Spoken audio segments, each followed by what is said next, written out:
Okay, we are on Mishlei 12:15. I'm not going to lie, I'm a little nervous because the pasuk uh, seems very simple. Okay, so if you gotta if you have an inclination to think outside of the box, tonight's the night to try. Okay. Um, You have my word. okay.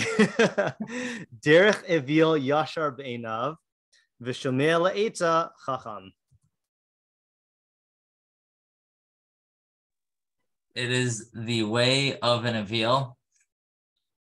Okay. Yashar Be'enav. Yeah, to see I don't know, like straight in his eyes, Okay, it or doesn't like say to see, a right? bit enough in his eyes. Okay, yeah, right. So the way of an Eveel, okay, which we'll just leave as Mishleic fool right now, right? So this is just a Mishleic fool of a certain type. Yashar Meinav is straight. So Yashar, it could be straight, or there's another like way to translate it. I forgot how we translated Yashar with the No, bogey. not forget the technical definition, just the translation. Upright. Upright, yeah. Yeah. Right. So straight is like straight here seems to be the proper translation because it's talking about a derech. But upright is just another way. In his eyes. V'shomea le'etza chacham. Yeah, and I guess someone who listens to advice is a chacham, or a chacham who listens to advice. Okay, good. Yeah, so you can translate both ways. One who listens to advice is a chacham. Okay, is wise person, and or let's or a chacham listens to advice. Okay, and then there's another translation also of shomea that would fit here, other than listen. Understands is also good. It definitely can mean understand. Okay, but I think there's a better one. To hear. Well, hear and listen, I would say the same thing. Yeah, I'm getting desperate.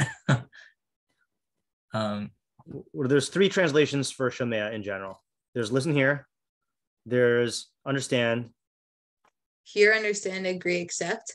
Yeah. Okay. Right. So agree, accept. You're going from based on the Shorashim from Shahavit. Yeah. So accept is another one. I think the actual better translation would be heeds. Okay, like follows advice. Okay. Like for example, when we say V'haya im shamoa tishmeu el kol mitzvosai in the Shema, it does not mean if you hear my mitzvos. It does not mean if you understand my mitzvos. It means if you obey my mitzvos. So that's important to cycle through those things. Okay. Yeah. Okay. Sadigon says derech hasachal yashar beinav. So what does he do? He just substitutes the word Eveel for Sachal. Sachal is just a generic term for, even more generic term for Eveel. I don't know why he does that. I also don't know if he does that in every case. So I'm going to kind of ignore it here, just because I'm not sure what to make of it without going through the rest of his commentary. Targum says, Orche de Sachla Teritza Ba'apoi Udeshama Le'etza Sachal. So that's just a straight translation. English says, the way of the foolish one is upright in his eyes, but the wise man heeds counsel. Okay, counsel, advice to me are synonymous here. Living Knox says the way of a fool is right in his own eyes, but a wise man listens to advice. And Alter says the way of the dolt seems right in his eyes, but who listens to counsel is wise. Okay, Ariel, what's your question? I am not falling for this trap. All right, fine. What is a chacham in this scenario? Okay, fine. All right. So what is the definition of Chacham in this context? Yeah, Isaiah? I'll do it. Isn't it obvious, this pasuk? Okay, so that's the big question. Isn't this pasuk obvious? Zepashut. Okay, yeah. Okay. So what's the chiddush? What is the chiddush? Novel insight. Okay, yeah, Alex. What does it specifically mean for someone to be straight or upright in their eyes? Okay. What does it mean that the Eveel's path is straight or upright in his eyes. In his eyes. Yeah. You have another question, Alex? Yeah, why is it necessarily a good thing to like listen to advice? Because what if you're getting advice from someone bad? Okay, so let's who wants to, I guess, I think there's another way to ask that question. I think that is a good fair question. What's I guess a more primary question there about the advice thing? What do we mean by listen to advice? I could break that into two questions. So what does shomea mean in this context? And then the other, anyone would say it. What is advice? Yeah. What is advice in this context? And then now you can ask Alex's question: is that is this talking about all advice? And if so, isn't that bad? Okay, Ayala.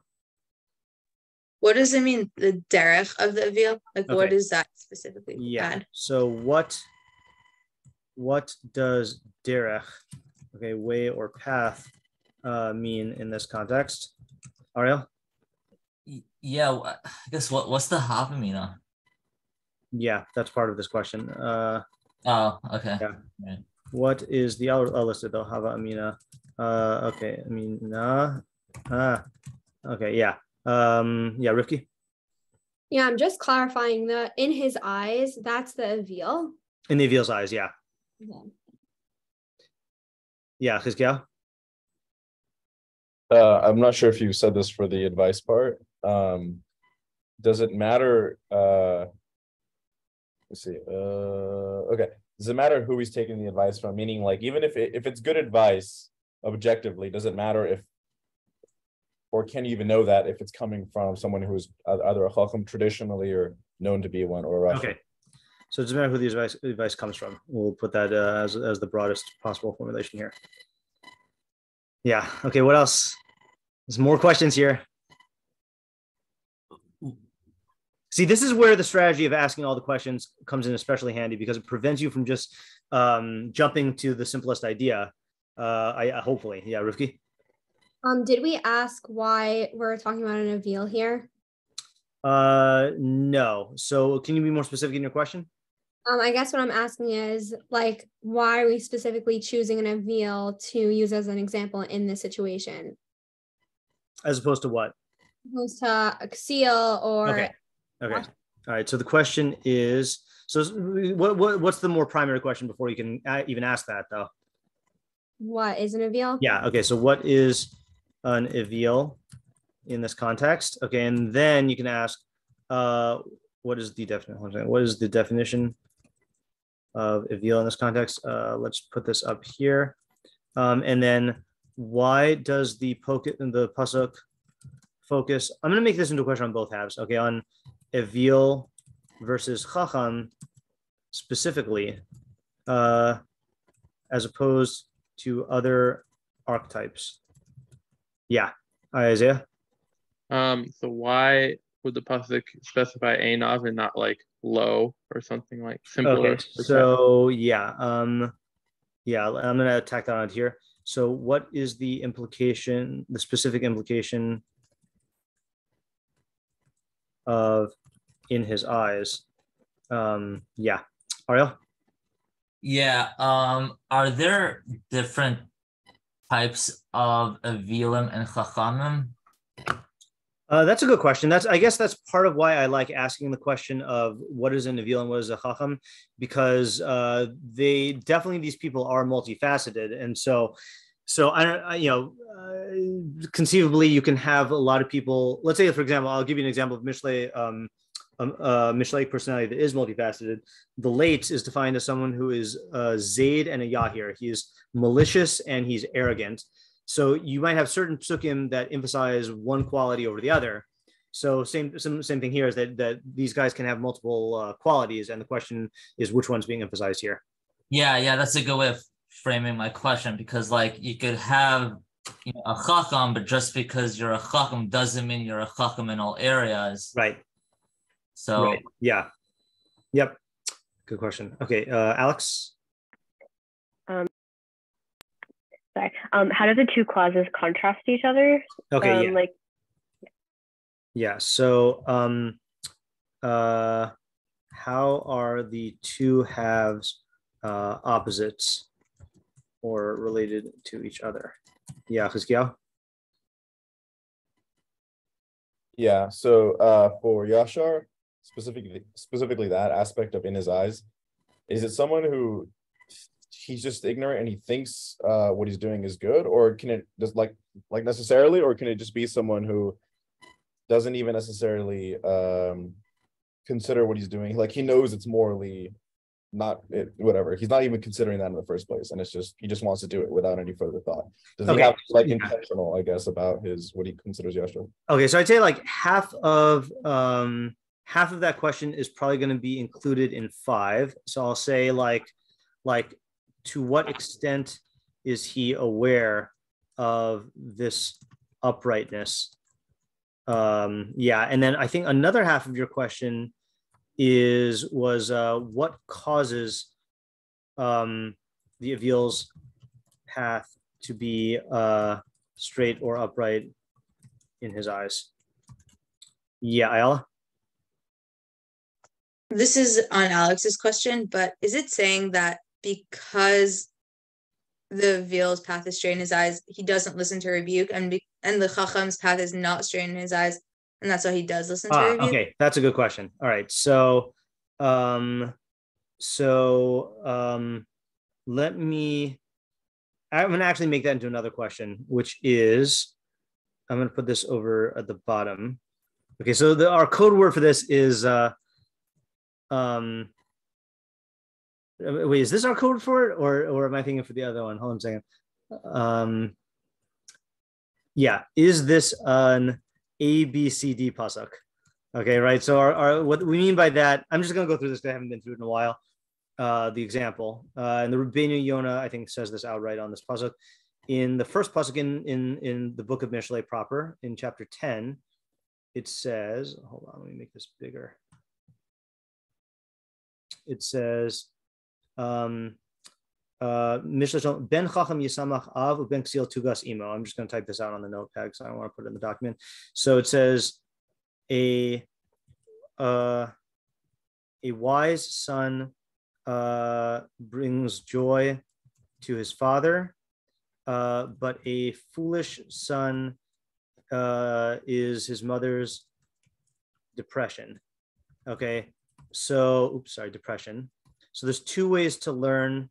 So the structure of the pasuk is A is B and C is D. Okay. And the question with psukim like that always is, can you apply both halves of each pasuk to the other half? So one way is option 1, specifically A is B and specifically C is D. The other way is to say A and C. Wait, sorry. I'm confusing myself now. I'm confusing myself now. Let me type it out in literal terms. A wise son brings joy to his father and his mother, but a foolish son is his father's and mother's depression.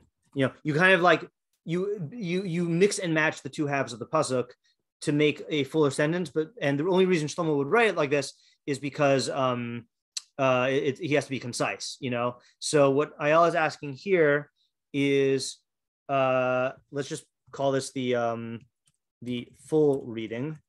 Okay, is the way of an Eveel is straight in his eyes, and he doesn't listen to rebuke, but a wise person listens to rebuke, and his way is not straight in his eyes, right? Yeah. So the question is, yeah, I will tack this on here. Are we supposed to apply the opposite of each half to the other half? Okay. Yeah, aka the full reading. The full reading. Yeah, Ariel? Yeah, I was gonna ask who is the audience, and actually I remember that was one of the first pasukim that we learned when he first started teaching Mishlei Monday night. This one? Yeah. No, not this one. Yeah, Yeah, you're right. That was literally the first pasuk. Yeah. Who is the audience of this pasuk? Yeah. Okay. All right, good. Are we forgetting any questions here? Yeah, Ayala? I don't know if this is a fair question, but I feel like I've heard discussed before how like everyone in a certain sense thinks that what they're doing is right, and like someone in jail won't tell you that they're doing something wrong. Yeah. So is it just the fool, or like I would think this is kind of everyone in a way? Okay, that's a good question. So how do I want to ask this question here? Let's ask this under here, which is to an extent, doesn't everyone think that their own way is straight or upright in their own eyes? And if so, how do we differentiate the Eveel, this phenomenon in the Eveel? Or are we all Eveelim in the sense? Yeah. Can you say that? Yeah. Or are we all Eveelim in this sense? Yeah, Ariel?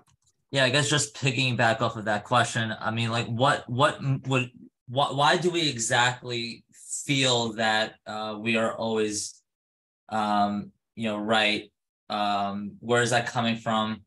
And I think will be covered by what causes the Eveel's path to be straight in his eyes, and then that will apply to 7. In terms of depending on how we extend it. Yeah, let's go. Yeah, Ayala's question actually made me notice and kind of wonder if this is, I guess, is intentional. Maybe this is like a typical Mishlei move. It doesn't really like describe what these kinds of actions are or what the way is, and so I guess my question would be: is it not necessarily the actions themselves, but the fact that you didn't go and what's the word? Ask somebody. I'm forgetting the actual word I'm looking for. Consult? Yeah, thank you. Consult. Yeah. Is it the lack of consulting? That's the problem? Or is it that that if you're naturally, your actions should result in something that would be approved of by others, whether or not you consulted? Okay, so I'm going to ask the broader question that will answer that. And I think this is a question we need to ask anyway, which is, what are the consequences and benefits here, right? The pasukim only just identify the facts that this is what the Eveel does and this is what the Chacham does, but what happens to them? Why should we do this? And I think that'll answer your question is really the nafkamina question, right? So the nafkamina case is what if the Eveel is right in his choice? Would we still condemn him for not asking for advice? Yeah, it's perfect. Okay, good. Rivki. In terms of what we translate shomea as, is there a reason, or I guess what I'm asking, is there a real difference between the translations? Okay, I will add that here. Does it even matter? Okay. I think there's one question which is implicit in our translation, but I want to ask it separately, which is, let's see here. Is the second half descriptive or prescriptive? And what I mean by that is it saying, if you listen to advice, then this means you are a Chacham? Or is it saying, if you listen to advice, that makes you a Chacham? Okay, in other words, the first way is like a diagnosis, yeah. Chizkiyahu? No. All right, Ariel. Yeah, it's possible we cover this question in a different way, but I'm just gonna ask it anyway. Sure. What meaning is this a part of the Chacham or Eveel's nature, or is this just like an attribute of the archetype? Okay, that I'll put that into each of the questions about the Chacham and the Eveel. Yeah, I feel like let's see, where's the Eveel question? What's the definition of Eveel? Is this behavior the like an attribute or an essence? And same thing with the Chacham. Where's the Chacham in this context? Okay, I am fairly confident that we got all the questions. Actually, no. I've been getting desperate over here. Yeah, no, I got another question, which is, and this is kind of implicit in question 3, but I'm gonna just add this onto something. Let's see. Yeah, I want to make this a new question, which is, how does the Chacham view his derech? View his own derech. Right. Okay. What about the Eveel? Can you answer for the Eveel as well? Nope, because the pasuk says it. Oh. That's where I got the question. Yeah. Okay, so let me copy and paste these questions into the chat. All right, can I be ambitious and try 7 questions, see if it fits? Let's see here. Chat. Boom. All right, 7 questions fit. And then 8. Oops. 8. All the way down. Don't look. Don't look. 8 through 14. Boom. Okay. Are your hands up for ideas, or there's additional questions? I have a question. Oh yeah, question. I'm just wondering if you could either just tell me or like pull up the chart. Like I just can't remember where the Eveel stands in terms of like seal or maybe we should have a open mind and learn this anew instead of plugging in old ideas. I think it's good to have context. But nope. I think we should go. I mean, look, this is a good methodology question. Okay, at what point in a person's learning, or at what point in a person's development, or at what point in like looking at a particular pasuk, do you forget everything else and then approach it fresh? And at what point do you like make reference to other ideas? And so I used to get rebuked by Rabbi Moskowitz all the time for like remembering things that we said in the past and like applying them, and like it was a muscle I had to like work out and strengthen to like set aside those things and to try to to approach it with a fresh mind.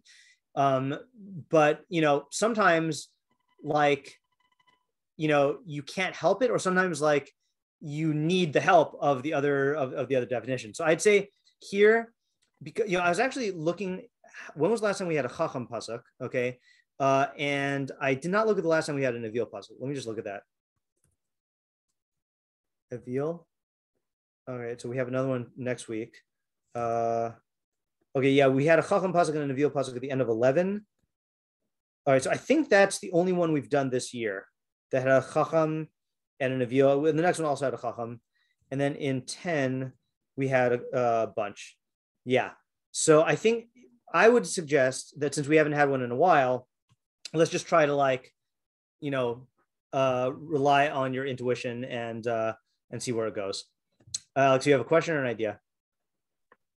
An idea, but I could wait until other people. Okay, yeah, we'll wait till our thinking minute. Yeah, because Gail, you have a question or an idea? Also an idea. Okay, all right. So let's take our thinking minute now and think.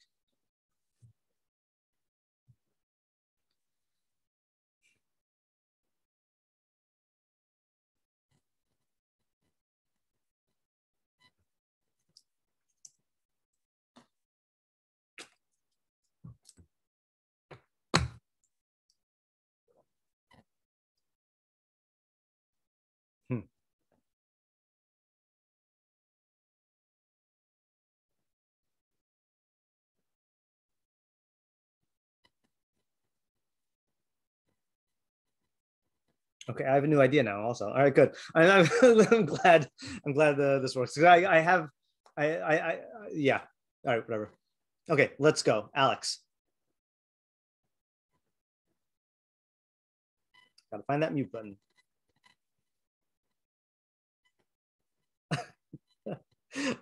Technical difficulties.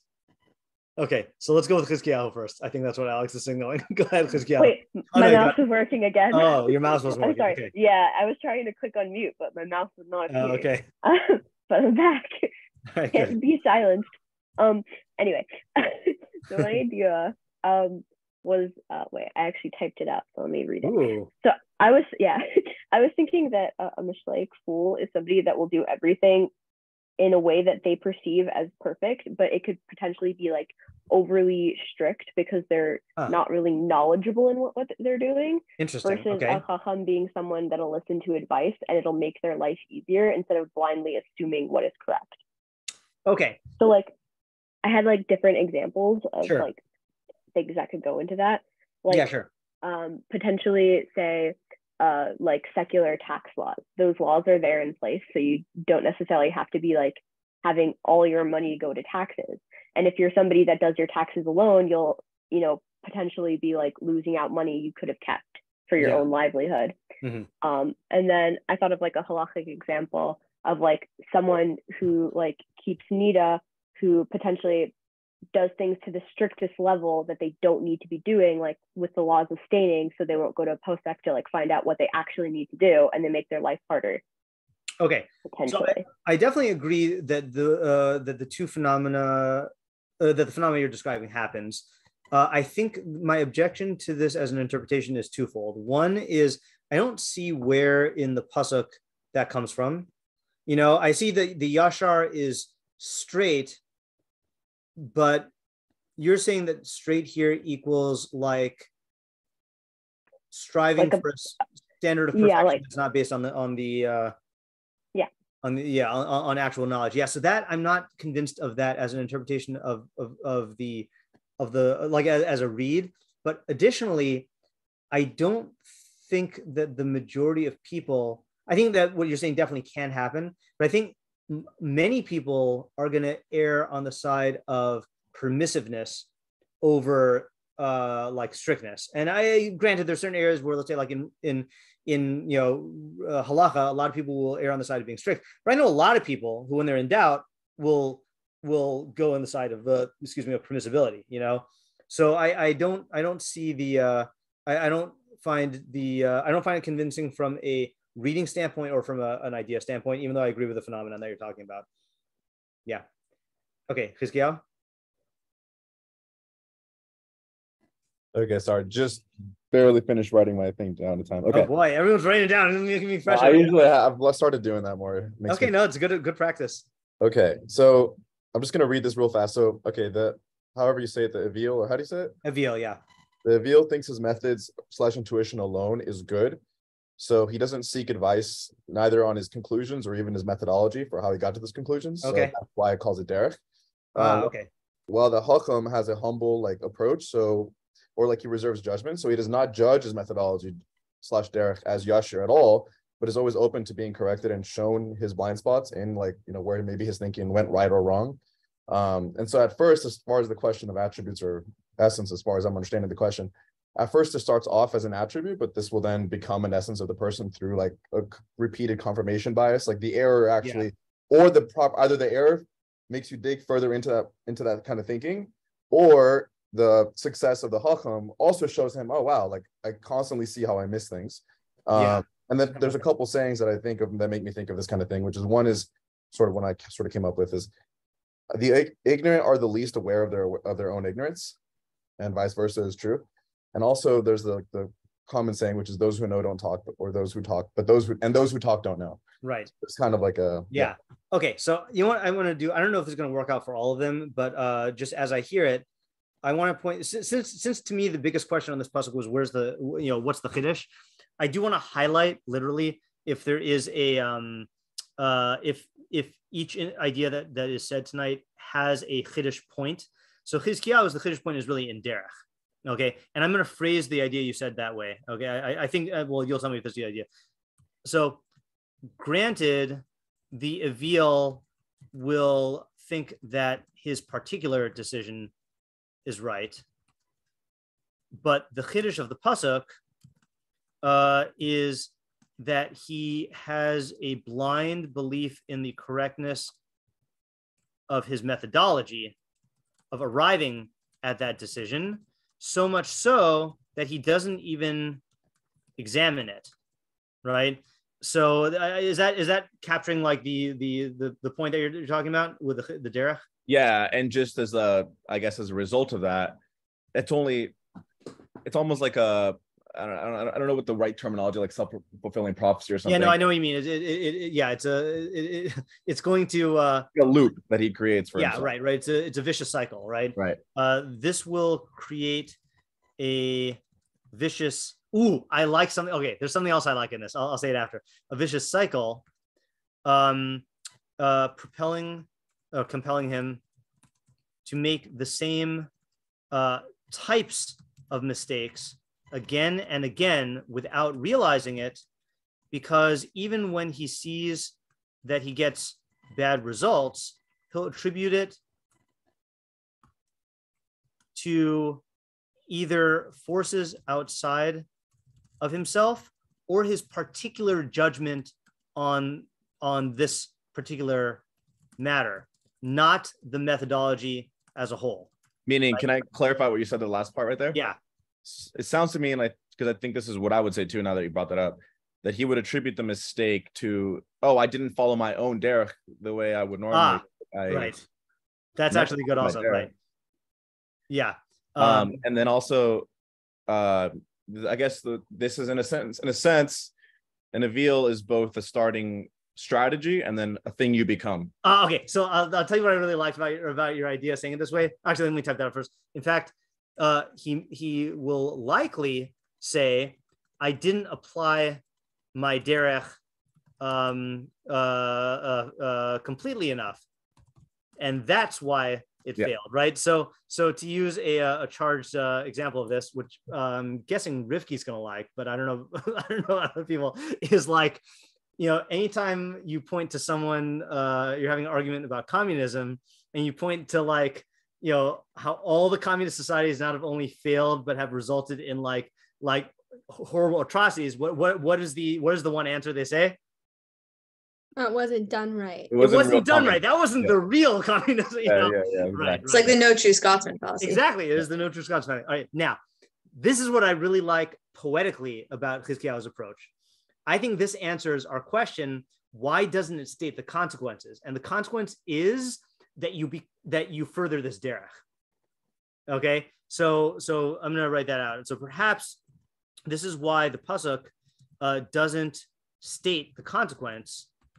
The consequence is becoming more entrenched in your derech and more blinded to the fact that you're doing so. Okay, and the Chacham is the opposite.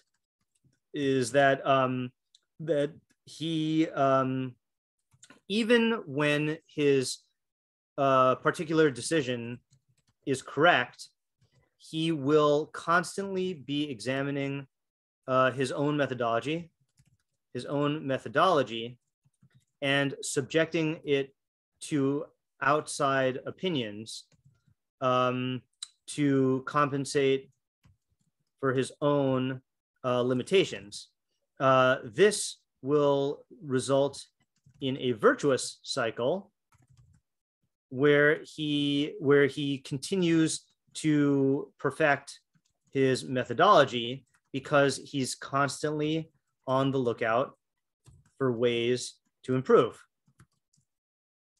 Yeah. Right. And even to show like the contrast with why he won't fall into the mistake of the first guy is because his very derech is to question even his derech. So he's never going to say, oh, well, that time I didn't, follow it correctly, because that's not his premise to begin with.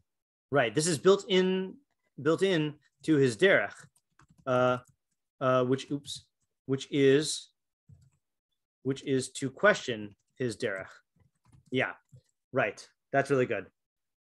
That's a really good idea. All right, good. I'm satisfied. We got one chiddush tonight at least. Yeah, all right. I really like it. Nice. Very good, Chizkiyahu.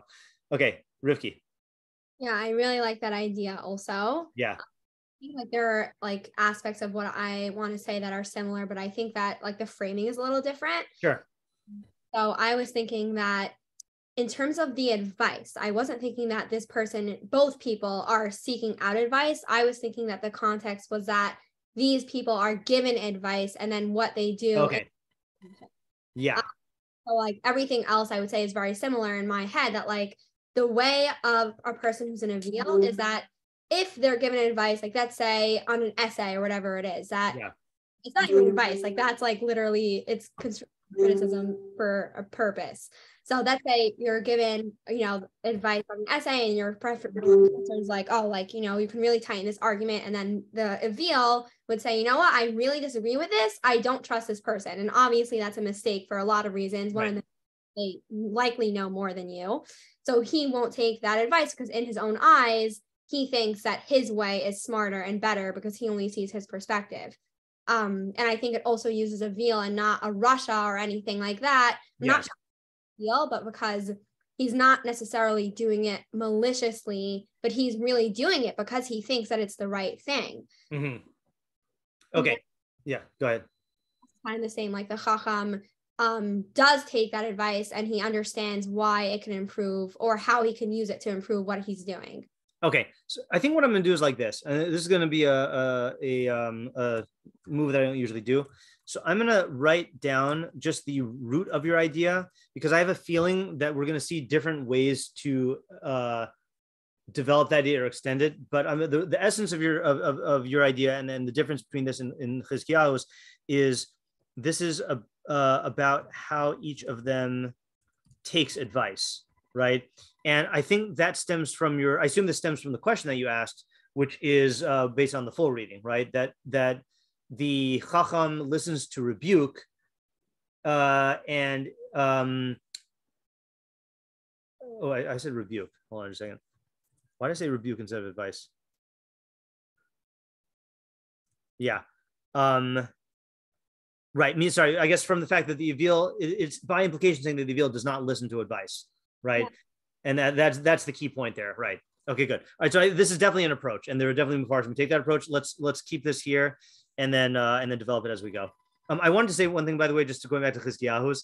I'm not saying this as a sick brag or anything like that, but the structure of this shiur is set up to do this, right? The structure of this shiur is set up where every idea that is said is subjected to advice from everyone, and it's supposed to be like a self-correcting thing where like we're constantly improving our derech, so like that's part of the structure of the shiur. Yeah. I thought it was kind of ironic that you were like, let's keep an open mind and not use our old and I was like, oh yeah, that's a good example. Yeah, right. Again, it's another thing I just want to mention. I'm thinking a lot about Rabbi Moskowitz this week because this is the week of his yard site, and so I'm also listening to his. This Sunday I'm scheduled to give a YBT Sunday shiur on the approach that he and I developed on Eishes Chayil. So I'm listening to the shiur. So in my memory, I might even say this in the shiur. I don't know if I'll say this in the shiur. I'll say it now. I developed that with Rabbi Moskowitz, and we came up with the overall approach and then interpretations for each pasuk. And I took notes on it, and then I had the notes and I typed them up. And then when I started teaching Mishlei at Shalhevet, then I taught from his, from those notes. And in my mind, these were like Rabbi Moskowitz's ideas, and as I taught this from year after year, I started realizing, well, Rabbi Moskowitz, this is the idea that emerged from Rabbi Moskowitz, and I like this one, but like this one I don't really like. And, here's my own idea, and I ended up like disagreeing with a lot of the ideas. So now I'm going back and listening to the actual recording of us doing it for the first time. This is the first time I've listened to it since we actually did it in like the mid 2000s, and like so many psukim are like, Rabbi Moskowitz's style was he would only record the results, not the discussion. So many of the psukim start off with. So Matt wants to say, so I realized that so many of the ideas I'm disagreeing with are my own ideas that I had like listed as Rabbi Moskowitz's ideas, Now clearly like in the shiur, this is what he chose to record, and like, some of them really are his own ideas, but like it just made me realize how like the danger of getting locked into your own ideas. I think if I had written these down in my notes as my ideas, I think there would have been more of an irrational incentive to remain attached to them. And so like, it's just so hilarious. I'm like, so many of these ideas are so different from what I said back then, but I guess, we continue developing. Yeah. Anyway, that's a side point. Just on isn't that one of the reasons why they didn't want to write down Torah Shabbat path because of that? Could be. I mean, it could very well be. I mean, I guess that's a double-edged sword, because on the one hand, you do want to preserve the Torah, right? But you don't want to preserve. You don't want to preserve ideas that are tied to reasoning that's bad, or to reasoning that no one knows, and then think that it's authoritative just because of that. Yeah. Okay, Isaiah. Okay, so I want to interpret this more in like an in the moment kind of way, as opposed to like Hiskell is doing it as the derech. Okay. So the way I'm reading it is that like an Eveel, when he's in the process of like, acting, he is just attached. He's fully attached to his like decision, and he's not open to changing his decision. He doesn't view there as being like other alternatives. He's already like decided this is the right decision. Yeah. But a Chacham, when he hears like someone stop him and like say like the way you're acting, or like the thing that you're doing is not, like there's something else you could be doing that could be better, like he takes that as a sign that his decision is like the fact that he's getting advice shows him that there is potentially like another path to be taking. Like there could be something to improve on, or there's something he could be doing wrong, and he decides to take that advice. So I think it's like it's a difference in like an emotional attachment to their own reasoning, as opposed to being loose. Okay, so let me try putting this into words here.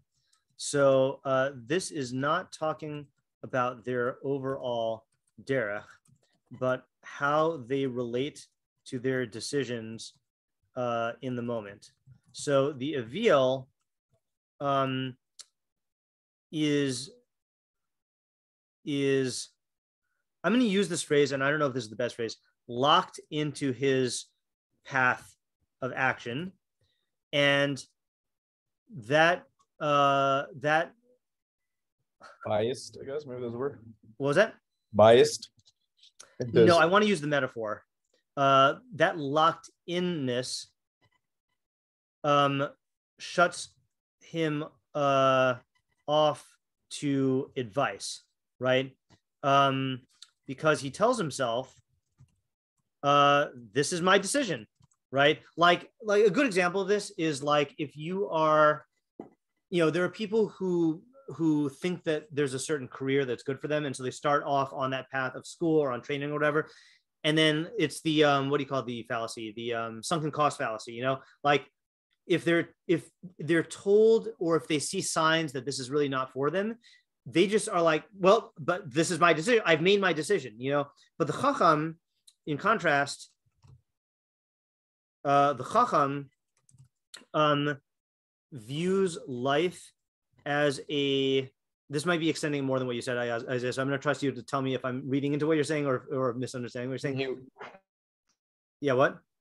He tries to get the most benefit out of life. Okay, right? That's what he's trying to do, but I want you to contrast it with the derech. Like you did a good description of how he relates to his derech. Alex, you want to add something to this? Yeah.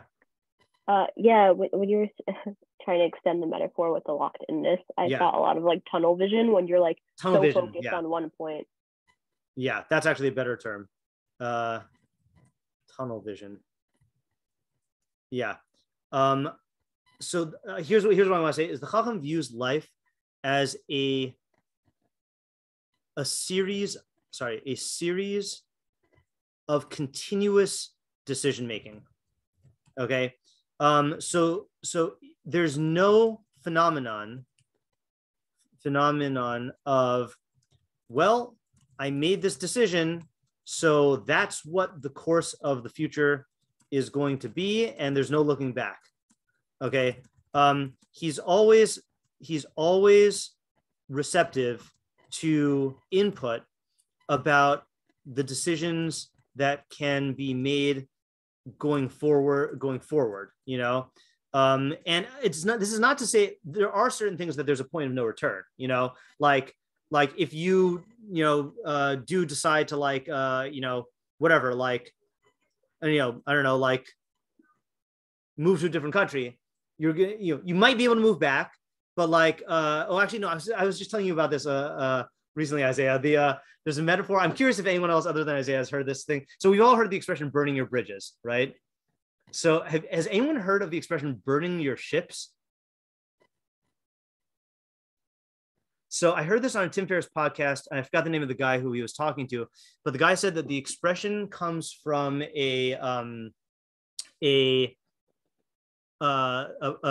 think the conquistadors.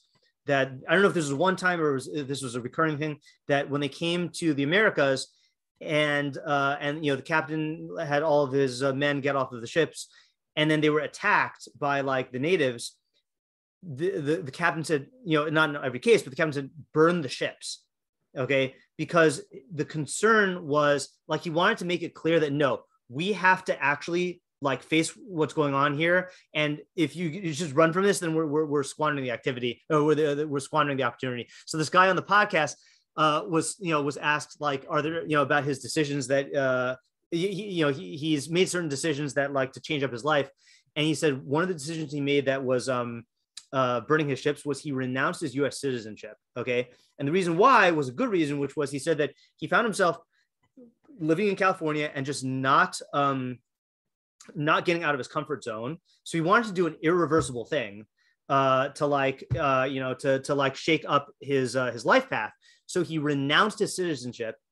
And he said that looking back, it was a very, very bad decision, because he said, like, I understand, moving to another country, you can go back, but you cannot. He said the U.S. does not look favorably upon someone who renounces their citizenship.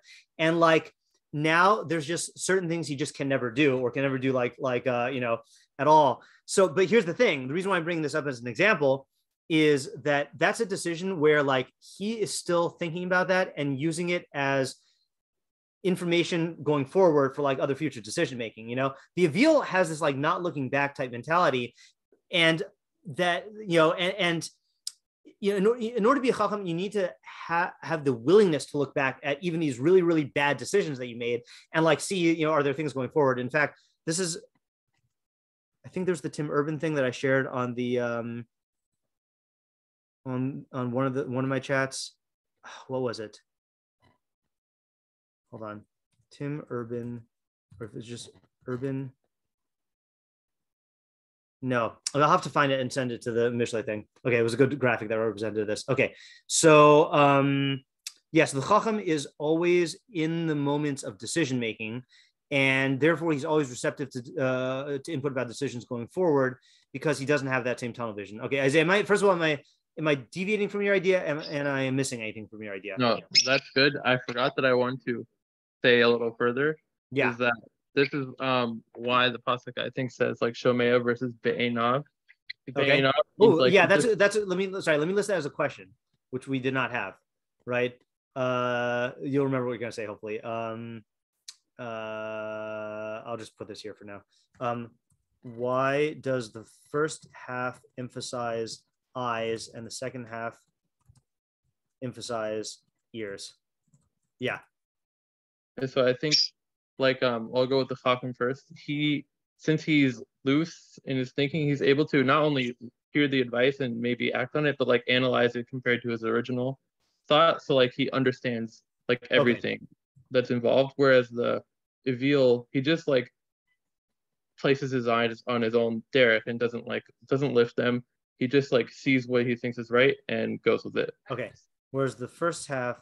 So I was saying perhaps this is why the second half of the pasuk uses shomea to carry the dual implication of listening and understanding, whereas the first half uses frames the Eveel's perspective, the Eveel's perspective in terms of a surface level perception. Okay, since he doesn't look beneath the surface. Okay. Anyone else want to add to Isaiah's idea? I think that's another really good idea. Yeah, Chizkiyahu? Yeah, just it also kind of seems to show why he sees it as Yasher, because he it's almost like he has this see it throughness, or like, oh, I'm just committed to my to my decisions, and I'm gonna have the commitment, and I forget whatever the word is for that, and I'm not just gonna walk away, leave something unfinished halfway, right? Whatever. Yeah, and that's the interesting thing, is because that can masquerade as a good quality, because in certain cases follow through is a good quality when you're making a good decision, just not when you're making a bad decision, right? And that's the then it becomes a detrimental. Okay, Ariel. I was going to add to that also. I'm sorry, I didn't see. Yeah. So I think by discussing Eov, it uses the word Yashar also, which I think is interesting. It's kind of like the implication of like, there's a path, there's like a straight path, and I'm just going to follow it. But the thing is that his path is what he's doing. So like, he thinks whatever he's doing is the straight path, and he just has to follow the path that he's on. Yeah. Whereas the Chacham is realizing there is no path, and he's not on it if there is one. And he kind of has to like figure out each next step. Okay, I'm going to list this as a separate thing also, because I feel like this has the potential to apply to different ideas, which is the Eveel presupposes that there is, let me put this, that there is a set path, and then convinces himself that he is always on it. The Chacham doesn't think he's on a set path because he realizes that there is no set path, right? And then now let's mix them together. We just mix these two ideas together.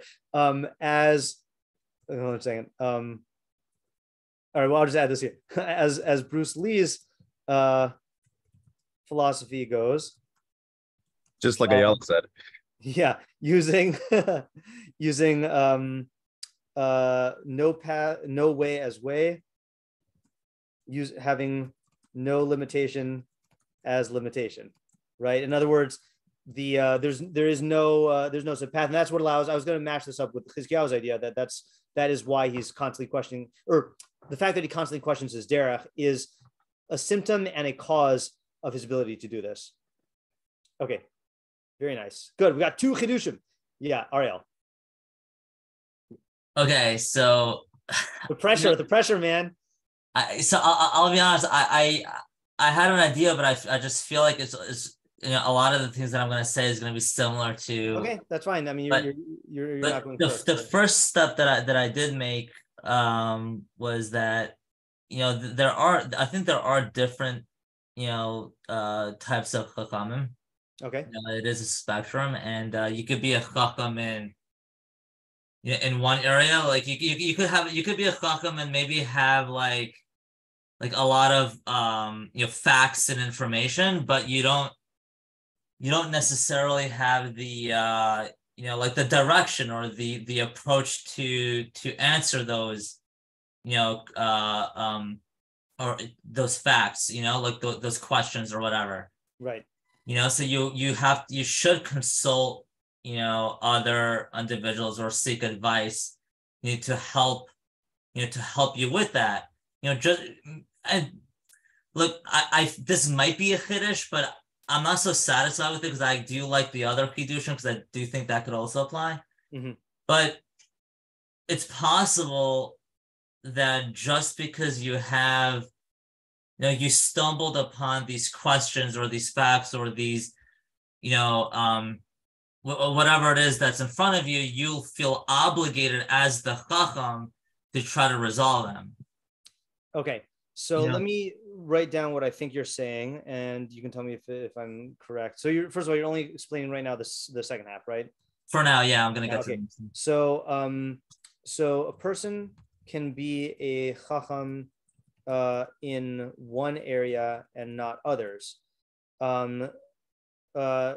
So it's critical that he ask for advice in the areas outside of his expertise. Is that what you're saying? Yeah, but I'm saying a little bit more. Okay, I'm saying that it's not just like, okay, I'm a Chacham in science and I'm gonna ask advice for I don't know, math. Yeah. It's more like you could have, you could be a Chacham, I don't know, let's take science, right? You could be a Chacham in like geology, let's say. You could have certain questions within geology, but you don't have the solutions to those questions. Yeah. Okay. Now, you might feel, you being the quote unquote Chacham in this area in geology, you'll feel the pressure to answer it on your own. There is like a certain level of emotions and ego involved in that. Yeah. Right? Yeah.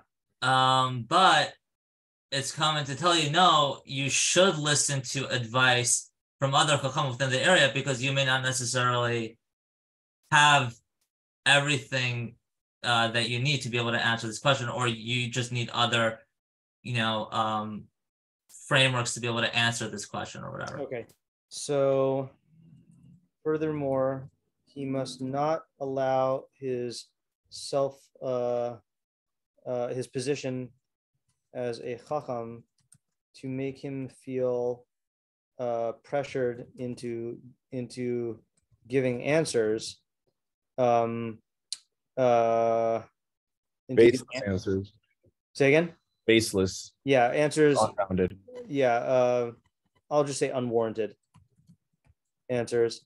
But he must allow himself to consult other Chachamim for assistance. Okay, so it's a little hard for me to weigh in on this idea just without seeing what you're doing with the first half. Okay, so yeah, Chizkiah, you want to add something? I'll let you answer that first, but I was going to try to like support what you were saying and tie it to my idea, but I'll let you do it. Yeah, why don't you go first?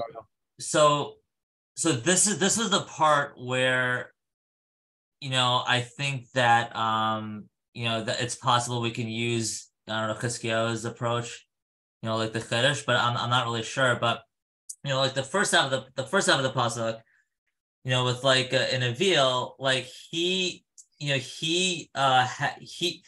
gonna go about life, thinking that, all right, whatever choices that I have or whatever facts that I have in front of me, like I'm just going to go and answer them because I think that I'm the only one capable of answering all these problems and all these solutions, in the world, and there's no one else, because I'm like the center of, I don't know, all problem solving, and I'm the one who's upright and being able to like answer all these questions. Mm-hmm. He's gonna have like some sort of like ego associated to that. Right. Yeah. Interesting. So I'll write that down. Yeah, give me 1 second, Ayala. So the Eveel is going to take that stance of assuming he has all the answers and will not listen to others. Okay, so let's go with Ayala, and then I saw Alex also fireworks, and then Chizkiah could go first. Oh, Chizkiah, you want to go first? Okay. Okay, I didn't finish writing it, but hopefully it'll still come out well. Okay. So it's I think Ariel is adding something valuable, and in that I didn't mention, which is maybe a little bit more of a background into where the pasuk is coming from, or a possible way in which you could result in or find yourself in the Eveel's mindset. Yeah. Which is, at first, it comes across like it's just two different intellectual approaches against each other. And we're right now weighing in on which is the better intellectual path to take. Questioning your method or not. But really, it's more insidious than that. And that in reality, it originated from, like Ariel saying, an egoic motivation of, well, I don't want to be embarrassed or seem like I don't know something that maybe I should even be expected to know. Mm-hmm. So you're not even aware of your emotional reasoning behind that you're now seeing as an intellectually valid approach. Mm-hmm. So there's that like missing awareness. Right. Yeah. So this stems from this blindness stems from a different sort of blindness, which is being unaware of the emotional source of this pressure to come up with answers. Yeah, that's good. A good addition there. Ayala. Okay, I think I was gonna say something similar-ish, but kind of that, I guess the ego is always looking for confirmation that you are better than or good or important or something. So I guess whenever a person has another like an idea, or like a Chacham gains a piece of knowledge or something like that, maybe like there's always a trap that's going to turn into like a confirmation of how great he is. So that's kind of a trap that everyone goes through, and the Chacham the only way that the Chacham is able to kind of get around that is by like every new thing that he learns, recognizing that he still needs advice from other people, of like recognizing that this is not making him into any more of a Chacham, really, kind of. That's a good strategy. So I'll just add this here. So the every new thing learned is a potential trap for reinforcing one's idea of their own greatness. The Chacham is on guard against this, and one of the safeguards is always seeking advice. Okay, that's good. Can I actually I don't know if I'm backtracking or reformulating what I'm saying. Okay, before you do that though, I think Alex wanted to say something, and I just wanted her to. He can go. He can go. Okay, all right, go ahead. Okay, I wanna just frame it in a little bit of a different way. I want to say that the Chacham is focused on the objective truth of what he's dealing with, meaning with like the content or the knowledge or whatever it is he's struggling with. He's asking the device to solve that specific problem. Meaning his true objective is on that specific challenge or problem, whatever he's focusing on, or in the world or whatever. So he's gonna ask advice. He's gonna put aside his ego to do that, right? Versus the Eveel, he is so focused on himself that he thinks that he's the solution to every problem. Okay, I like that idea. Okay, so that's what I really wanted to boil. Okay, so I also don't know if this is a new idea or if this is the other thing, but the Eveel thinks that he himself is the solution to every problem, whereas the Chacham doesn't assume any intrinsic quality like that about himself, but instead is focused on the objective pursuit of objective truth, in each and every case. Yep, I definitely have seen people like this. Okay, good. All right, it took a lot of work, but okay, that's good. Yeah, I also don't know, because to my mind, I don't see this. I see where your first idea gave birth to this idea, but I don't see them as the same ideas. Again, I could be maybe I like the second idea. The first idea has potential, but I like the second idea better. Okay. All right. Yeah. Okay. Rivki. Yeah, I just have a question of why are we using a Chacham in this pasuk and not a tzaddik or a different person? Yeah.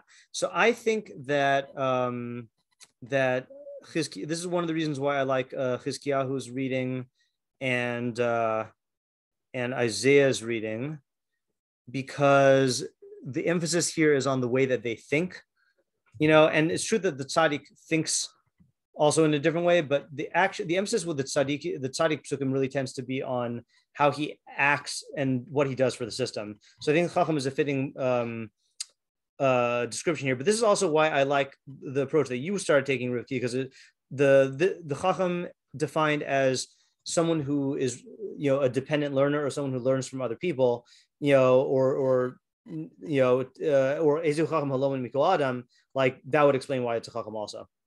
But I think we're in the realm of thinking and decision making more so than particular action. Yeah, Alex, you wanted to? I just wanted to clarify something on Ariel's idea. Yeah. Is he saying that the Eveel thinks that he literally is the answer to all problems, like in a God complex way, or that he has the answer to everything? Well, okay. Ari, you want to answer that, or you want me to answer it? I'll try to answer it first. Go ahead. I think that I don't think he views himself as God in that sense. Like I don't think he has a God complex. I just think that he's so foolish that he really believes that he can answer all problems, even though he can't do it. And he's just blinded by his own, egocentric lifestyle, and he thinks that he's capable of solving all everyone's problems. It's like I don't know. Like a good example is like, I don't know, if a son or a child asks his dad, I don't know, some question in life, and he doesn't know the answer to it, he'll just come up with a nonsensical answer just to prove his ego to him, and I mean just for the sake of his ego, and just prove that he may know stuff. Right, that's a good example. My answer to the question is, I think it's the same thing. I think that there is an underlying God complex in the Eveel, not one that's going to show up in the DSM-5 or anything like that, but like that is the baseline first pasuk in Mishlei, Yiras Hashem Rishis Das Chachma Umusar Eveelim Bazu, that fear of Hashem is the beginning of knowledge, but Eveelim despise Chachma and Musar, and so they don't Chacham and Musar here are synonymous with fear of Hashem. They can't stand the notion of an objective reality that they have to submit themselves to, and that is a God complex. I mean, that they but in that sense. But again, we all have this in us. I mean, this is a part of human nature. It's just a question of how dominant it is. But I like what I liked was what sold me on the idea is Ariel framing it in exactly these words, is that the Eveel thinks that he himself is the solution to every problem, because I don't think the Eveel would say that about himself. I think he just thinks he's really good at coming up with solutions. But like, you look at, for example, like there's certain people like, and I'm not saying this as a political statement, I don't think Donald Trump is constitutionally capable of saying the words, I don't know. I just don't think I can't picture him ever admitting that there is something that he can't do or solve. You just look at all the stuff he's bragged about how he's the best at this and the best at that and the best. Like, I just don't think he's capable of doing that. So I think what that means is intrinsically, like, there's this feeling that I am the answer. Ariel? Yeah, my only question on this idea is like, I still don't see the chiddush. I mean, that's why I still like Chizkiyahu's chiddush. Yeah. I still feel like his chiddush is really like the main chiddush. Yeah, I think so as well. I mean, I think your idea is a really good formulation of the nuance of that like emerges from Chizkiyahu's idea. But I think Chizkiyahu's idea is the full expression there. But I want to preserve this though. I like that. Okay. Rivki, did you have an approach? No. Okay. All right. Yeah. Chizkiyahu. Also, just the comment that you made about that we all have this within us, this sort of God complex, or at least a potential for it. I don't know if this qualifies as a chiddush for Ariel's thing, but I do think it's like babies and children. We don't learn basic things like object permanence, and every child has this like question that they think is a chiddush, which is, am I the only one who's conscious? And everyone else is like NPCs. So we're born with a default assumption that our perspective is the only one that even exists. So it's not even a question about objectivity. That question of objectivity, that's not even a concept to them. There isn't just because objectivity implies that there's other things besides yourself. And so I think that like lack of awareness over how the whole system exists and how in your place in it is, in a certain sense, you can say that there is this like Mishleic Eveel that is within us that we all start off with, and we need other people, and we need to stay in the system to get us out of that like default pathway that we will end up in unless we become aware of. Yeah, definitely. I mean, look, the funny thing is, there are a lot of the smartest people in the world who also think that we're just living in a simulation, and that's also that's just another version of that infantile mistake, Okay. So yeah, Ayala. So I really like all of these ideas that were said. Are there any, I'm trying to think of like, I guess, are there any practical advice that you can give so to apply all these? Chizkiyahu and Isaiah, I think I see the practical advice. So Chizkiyahu's practical advice, practical advice according to Chizkiyahu is it's funny. The practical advice is to seek counsel, right? I mean, that is how you get out of it. Right. I mean, it's right there. And I think that even someone who is an Eveel or is like caught in this Eveel trap would still benefit from seeking advice, even going through that motion of asking for advice. There are cases where it could like, where the mistake that he's making is so egregious or the self-delusion is so great that like that might be enough to break him out of it. And that's going to put him a little bit more on the road to like, to correct decision making. Like again, there are people who make the same mistakes again and again and again because they are convinced that they have the right approach. And you see this a lot in relationships, that they think that it didn't work out for this reason, that reason, but it's their whole orientation, whether it's their belief in love or the way that they relate to the opposite sex, or like the whole approach is wrong, and or let's say certain people in terms of their their I don't know, their career, like I feel like just the asking for advice could be a critical move in breaking them out of that. Are you going to get to the Eveel? I don't know. I don't think the Eveel is subject to this advice. I think the audience of the pasuk is someone, because this is a self-reinforcing cycle, I think the advice is someone who is, like many of these cases, who is at the crossroads or who is not yet hardened into an Eveel and is a Na'ar who can still like become a Chacham. Yeah, Chizkiyahu? Yeah, I think also sort of within that, there's like a more like hidden application as well of the advice, which is there's something that I think children especially tend to do, which is after you tell them something that they don't know and some advice, their response is, "Oh, I know. Oh, I know that." So then even when they are told advice, they're given advice and they hear it, all it does is confirm to them, "Oh, well, actually, turns out this is kind of like what I was already thinking." Right. I was basically ability to recognize, like, no, this is not where you were going. It's something that like. Yeah. I'm sure you see this all the time in your line of work. Yeah. Okay, so I want to share with you Rבינו Yona's approach, because I think this is one of the purest Rבינו Yonas that I've seen on Mishlei. Okay, by pure I mean like if you take like the essence of Mishlei and like distill it and pour it out into like a golden liquid, like that's the this is the Rבינו Yona. And I think I based the approach, this was one of the pasukim that I used to teach also in high school, and I think my approach is from Rבינו Yona. Okay, and again, a lot of meforshim say similar things, but Rבינו Yona says it the best in my opinion. He says like this, and then I'm going to show you my summary that I had written before. Derech Eveel yashar beinav ho'il v'holech achar tavaso uminiach derech hachachma. Sorry, Eveel. The Eveel follows his taiva and leaves the path of chachma. Hayalo lachshod es atzmo b'masav. He should be suspicious of his own actions. Ulai his hataiva mate es lavavo. Maybe his taiva inclined his mind or his heart. Uma averis einav, and blinded his eyes. Alkein yeshafer alav hamase, and that's why his action looks good in his own eyes. Shouldn't he take counsel with another person for his decisions? To listen to advice. But he doesn't think that you should do this. His way is straight in his eyes, and he relies on his own mind.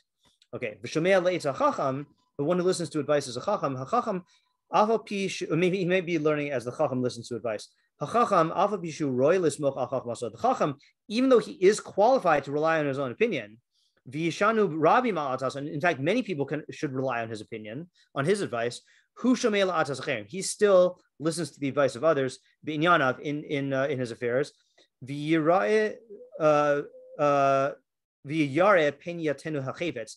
is worried maybe his desires and his will incline his b'masav in his decisions. And blind his eyes, or he'll be afraid of mistakes. Al Kain, therefore, Yishma la'atazchem. He'll listen to the advice of others. Hine, Hera Oskab. Behold, Shlomo is showing you how opposite is the trait of the Eveel from the behavior of the Chacham with regards to advice. This is Rifki. I think this is what I was saying. Like this is an extension of your idea. You know, like how they listen. The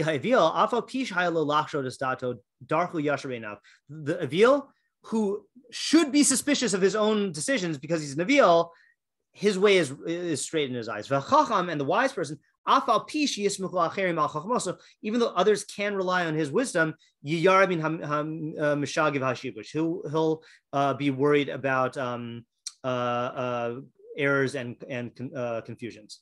Okay, so let me show you I wrote this so long ago. This is back in my note-taking days. I don't know if this is from Rבינו Yona, but it certainly sounds like it. So what I wrote is like this. The Eveel believes he is infallible. Consequently, he doesn't see any need to consult others before making a decision. The Chacham recognizes that he is prone to making two types of errors: intellectual errors caused by incomplete knowledge or thinking, or I guess erroneous thinking, and two, emotional errors in which one's emotions blind him to reality or distort his thinking. Consequently, he will consult others before making any important decision. The difference between the Eveel and the Chacham stems from the difference in the respective worldviews. This is going to what we were saying about the God complex. The Eveel views himself, i.e. his emotions, as the objective absolute and believes that reality will automatically conform to his desires, whereas the Chacham recognizes that reality is objective and his own perception is subjective, both for intellectual and emotional reasons. So that's why the Chacham is going to constantly be asking others, even when it seems like he's correct, because he just knows there's always a chance you're making an intellectual mistake, and there's always a chance that you're blinded by an emotion. And the Eveel sees no reason to even question that, because I am the standard of truth. You know, and what more God complex is there than that, than saying, Hashem Elokim emes, Ani Eveel emes. You know, that's the Eveel's motto. Yeah. Okay. So I'm just going to put this in here because in my notes here. Okay. Now I have a new idea though, a new approach, which I need to develop. I haven't worked this out yet. Hold on a second. Rבינו Yona, according to Rabbi Shnei Weiss. Unless anyone want to say anything on this. Yeah, how did you get emotional and intellectual errors? Because the Rבינו Yona mentions two things. Again, I think I got it from the Rבינו Yona. He says, first of all, in the Eveel, he says he goes after Taiva and leaves Chachma. And then he says that his Taiva distorts his heart and blinds his eyes. And then with the Chacham, he says that maybe Chefetz and Ratzon blinded his eyes, or he's afraid of error. So I'm taking those as two separate things. The fact this is or. So there's intellectual and then there's emotional. But I think the way I got it might not have been from Rבינו Yona. Now that I'm thinking about it, I think I just thought, how many ways are there to make mistakes? There's only two. That's a good question. Yeah. I think I arrived at it first, but then saw it in Rבינו Yona and confirmed it. Now that I'm thinking back to my process. Okay, so let me try a new approach here. Okay, so I want to say that the Chiddush is in Shomea. Okay, so I think you could take Shomea in. I think you could take it in all three ways. Okay, the Chacham listens to advice. Okay, and the Eveel does not listen to advice. Right, that we said according to all the reasons we said here. Okay, but here's the thing. Let's say the Eveel does listen to advice. Okay, I don't think he will be able to understand it. Okay, but by that what I mean is I think his resistance to any view other than his own is so strong, or he's so in love with his own opinions or his own whatever you want to say according to Chizkiah's approach or Isaiah's approach. I think it'll cause him to actually misunderstand what is being said to him, which is a scary thing, because even when he wants to, and he allegedly wants to listen to stuff, his own ego will distort what he's hearing. Okay. And the Chacham is the opposite, is because he's trained himself in this humility, then he will be able to understand things more clearly because he's able to set aside his own emotions. And here's the most scary chiddush, is even when the Eveel listens to advice and understands it, he will not be able to heed it. He won't be able to follow it because his ego is so strong. His ego won't let him implement, he won't have the willpower to implement the advice of anyone that is not him, and the Chacham will be able to agree to other people. So I think the Chiddush is coming from the fact that it's really describing the progression, both in terms of how you get to become a Chacham and how you devolve into an Eveel. First step is just listening to advice. And the more you do that, the clearer your understanding will be. That's why the Chacham evolves into a Navon, and then the more you do that, then the more you'll be able to submit yourself to the correct decision-making, which is going to help you to become a tzaddik. And the Eveel, has this ego, and he's so entrenched in that he won't seek advice, and even when he seeks it, he can't process it. He can't, like they would say, again, to use another handy example, same handy example, with Trump, they had to the people in on his staff had to find almost like they're talking to a child, like emotionally appealing ways that are not too long, that he doesn't have to pay too much attention to, and convince him that he came up with the ideas on his own, to it's just he can't hear ideas that are not from himself. And then when he take the really, really rebellious teenager as another example of this, even when he listens to advice and he understands it, there will be times when he just will not follow through because he can't bear to follow what his parents are saying. The rebellious, egoistic streak is too strong. He just can't bring himself to do it. Yeah, Ariel? Oh, yeah, I really like that idea. Okay. I really like that. It's interesting. So it seems like you're saying that the Eveel, he just practically, he won't be able to register other people's advice because he's so egocentric. Yeah, and actually, I think register is a good word, because either he actually won't understand it, it's such a where were we talking about this? I think we were talking about this on Friday night, that asking someone to repeat back to you what they said, if you do that with an egotistical person, chances are they will straw man your idea, they will miss steps. They will think you're saying the opposite of what you're saying. Their mind will just mangle what you're saying because it's not from them.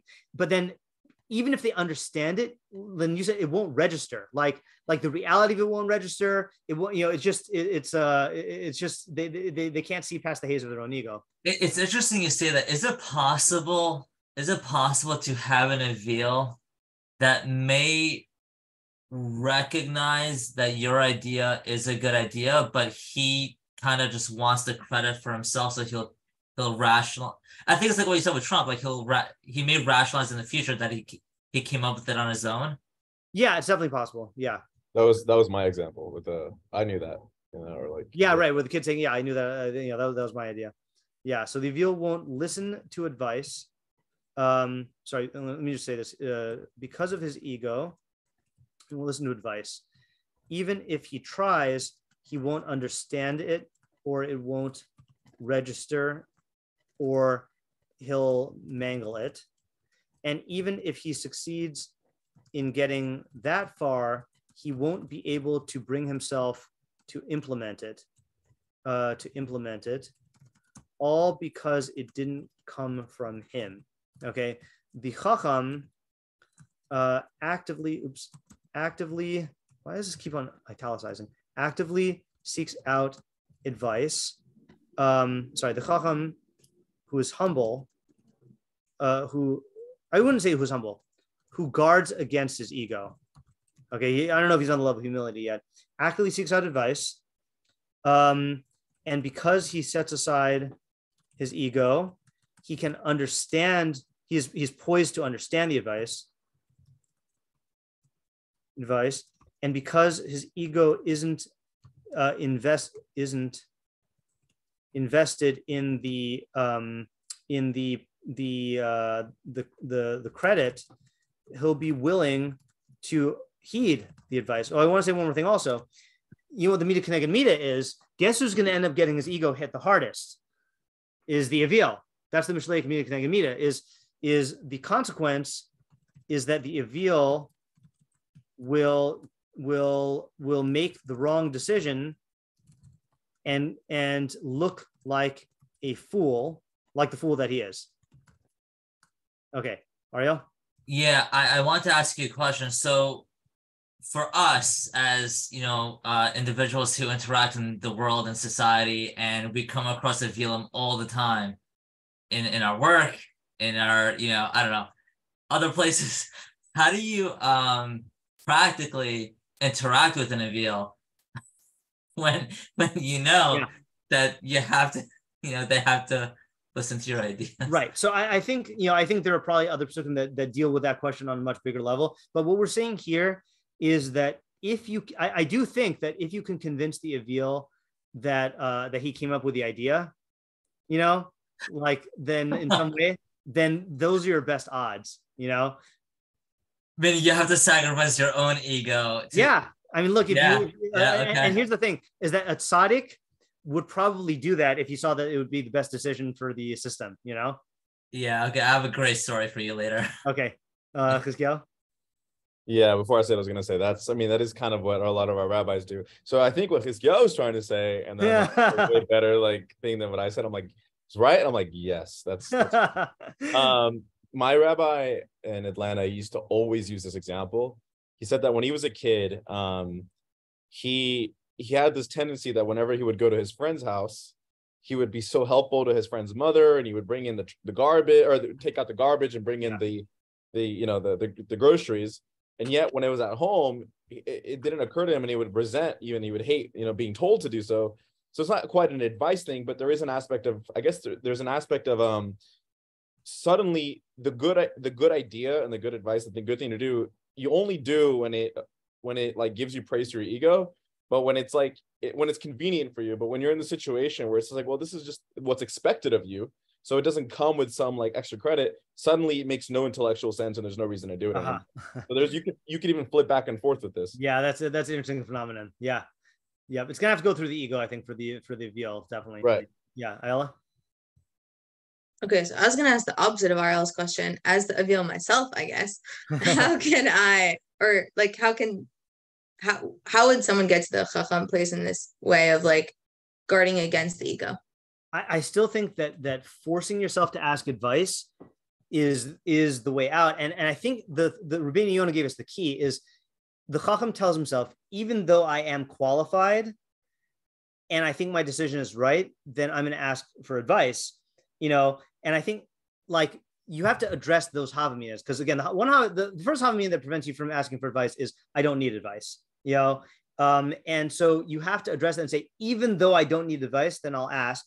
I think if you remember the two categories of Rביnu Yona, then it'll help, because you'll tell yourself, well, it's possible that I think I'm right, but I'm blinded by an emotion, in which case I wouldn't see it, or I'm missing information or making a mistake in my thinking, in which case I wouldn't see it. And I need to get another objective opinion. And I think actually one of the meforshim says that outright. Let me just see here. I think it was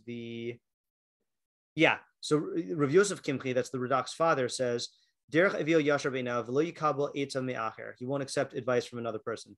Hachacham hu shmei la'etza b'vor ki atzas adam l'nafsho v'nota l'tavoso.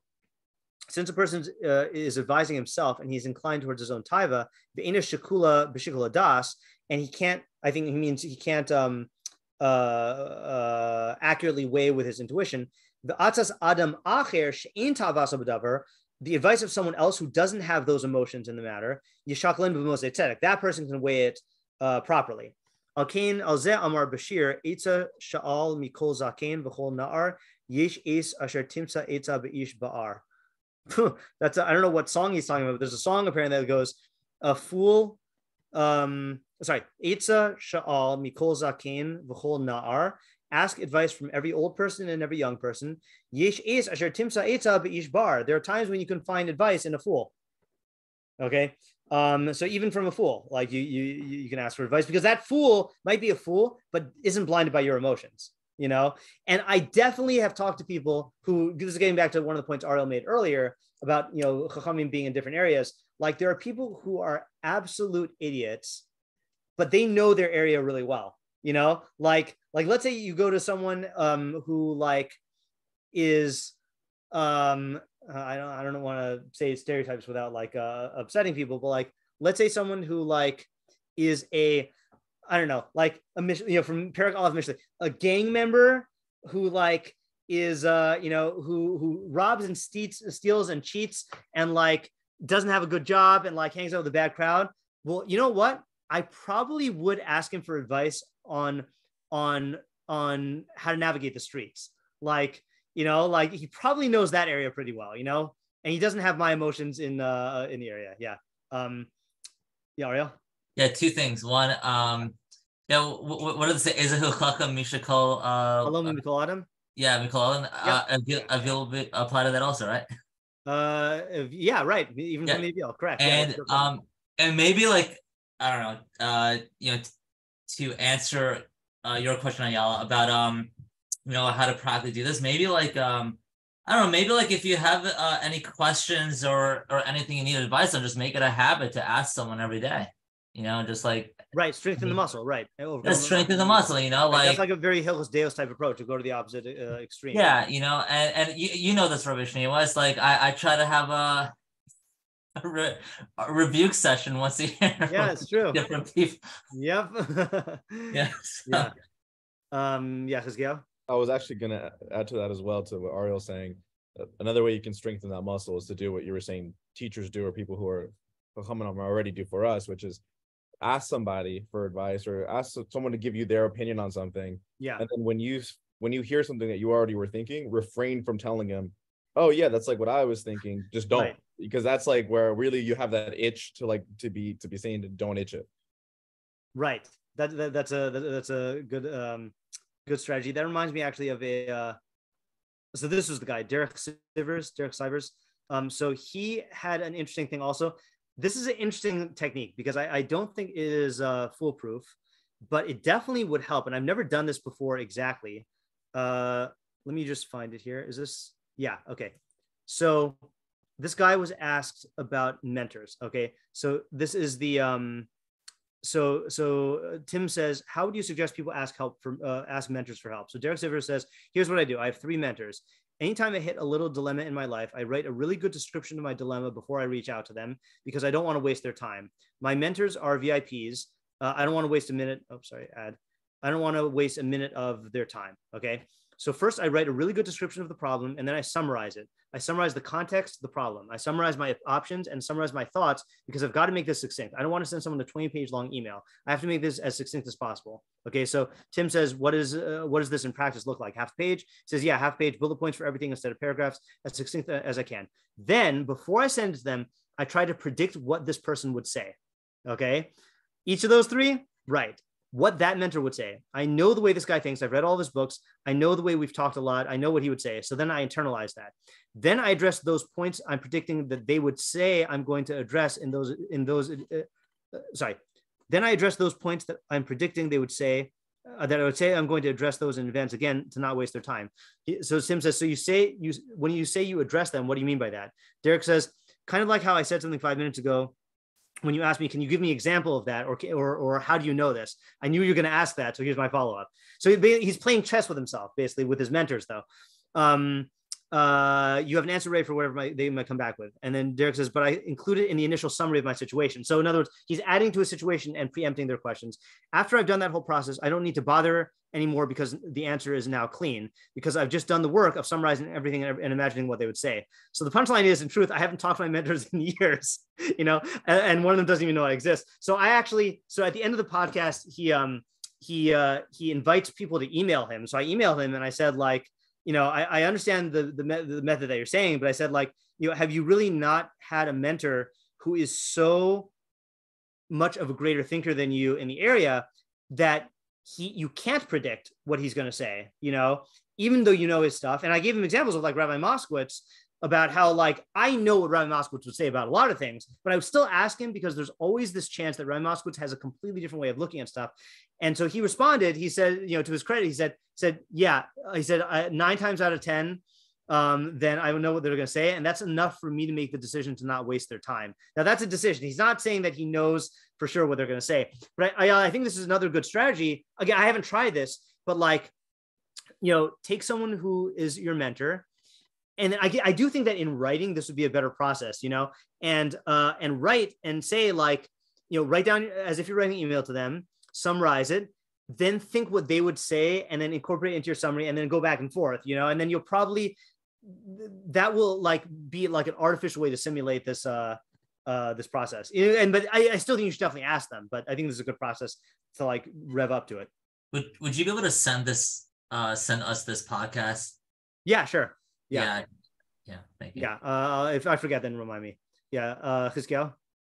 You can answer this whenever is the most appropriate time. It may not be super relevant right now. Yeah. But one thing that I always see that you do, and I'm always impressed by and want to have that skill, and would be curious as how to go about that, or if it's even learnable. Yeah. Is what you do when we tell you our idea, and then you synthesize it like incredibly quickly, and into a way that's so succinct. So like even to do the thing you were talking about that he just described, to ask the questions. Yeah. I mean, you're doing it from our ideas, not even your own. Like you're in real time, right? And that seems like somehow this seems kind of relevant to this. Like that's like a skill that's necessary. Yeah. Because if you can't even understand, you're definitely not going to be able to understand others if you don't understand yourself. So it seems like there's a relationship. Yeah. Yeah. I'd love to know So I do think that's part of the phenomenon I was saying in my interpretation of the Chacham, is that I think that the more, what prevents us from understanding so much is the ego, and I think the more you practice just listening to other people, that quiets the ego and then allows you, I'm going to give a really good share on this Bli Neder on Thursday. Thursday, we're doing a share in my women's Pirkei Avos share of Siag L'Chachma Shtika, of offense for wisdom is silence. And there's Rבינו Yona there that talks about like how it's really the silencing of the ego that allows you to understand things more clearly. I think that's one way. So I just from like, you have to understand my orientation, for better and for worse, was, when before I was Jewish, my whole orientation to learning was just like getting good grades, and that helped me because when I started being introduced to real learning, I was very good at listening.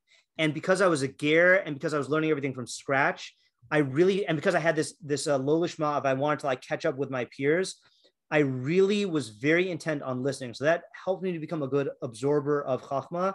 And then the next level up was when I started teaching. And I think I'm sure you get practice with this also. And I'm sure parents get practice with this if they try, is, you guys are in your 20s, or whatever, late teens or early 20s, when you're listening to 9th grade girls, they really aren't good at saying their ideas, and you really have to listen and be able to hear the ideas in all this jumble of words. And I got a lot of practice watching Rabbi Moskowitz do this because he did this all throughout high school.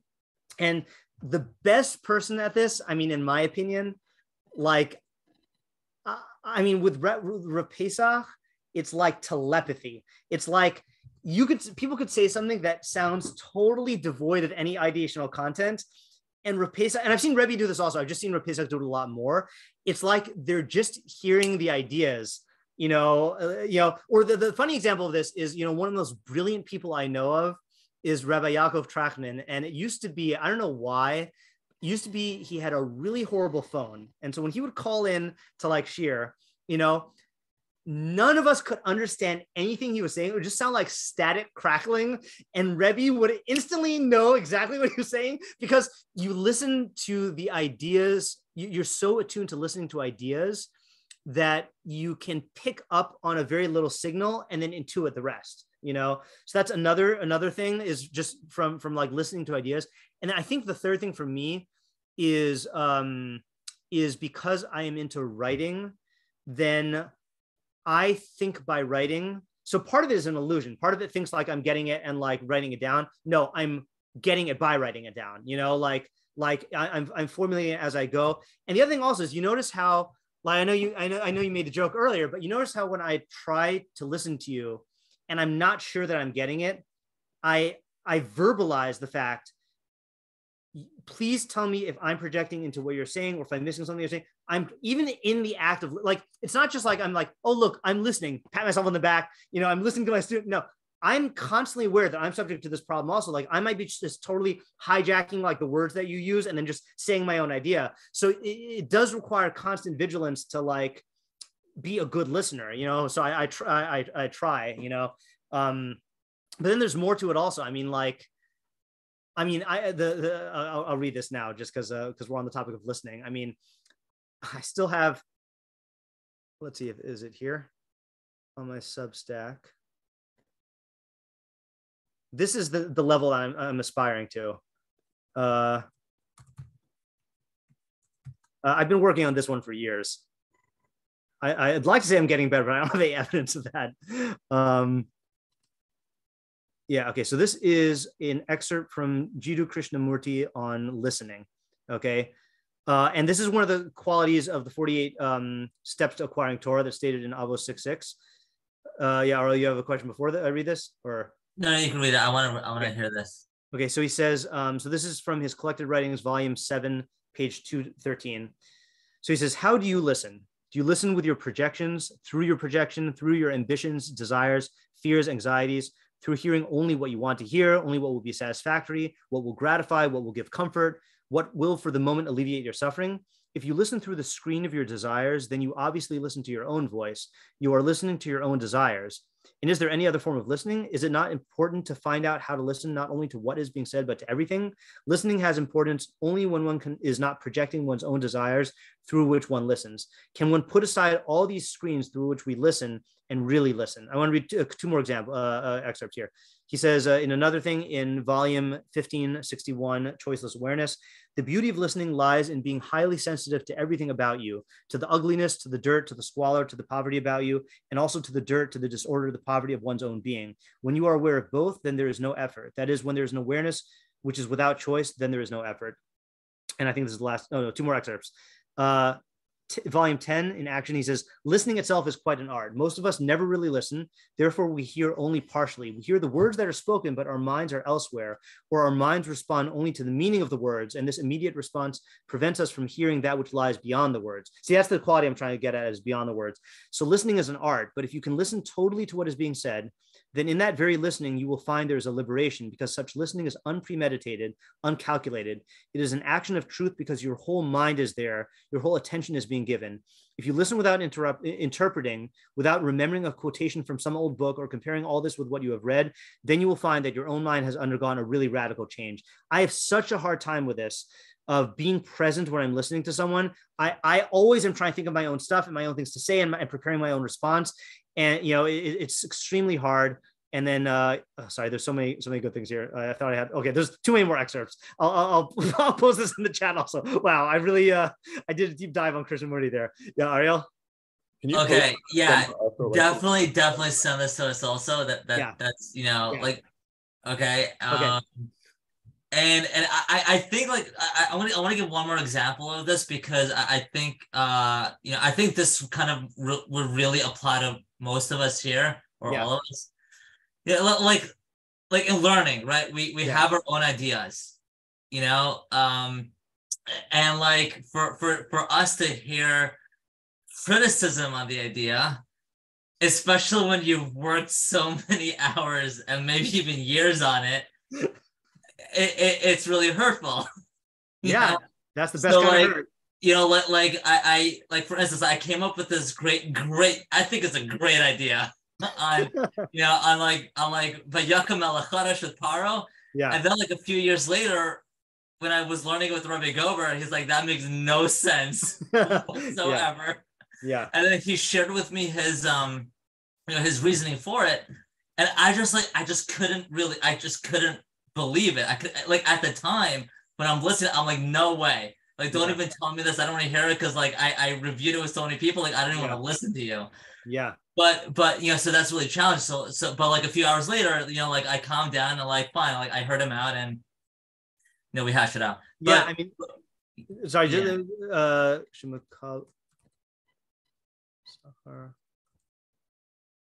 I'm just looking for a quote here. Yeah, Kishim. Oh, so the story is Rabbi Akiva. I think it was Rabbi Akiva had a theory for every word S in the Torah, right? Like Aleph, Tav. He had a theory for, like, how to approach that. I don't remember the details. And so he interpreted all of them except for one, and then that one was disproven. So he gave him his whole theory. And the line he says, kishem shekibalti sachar al kach yeah.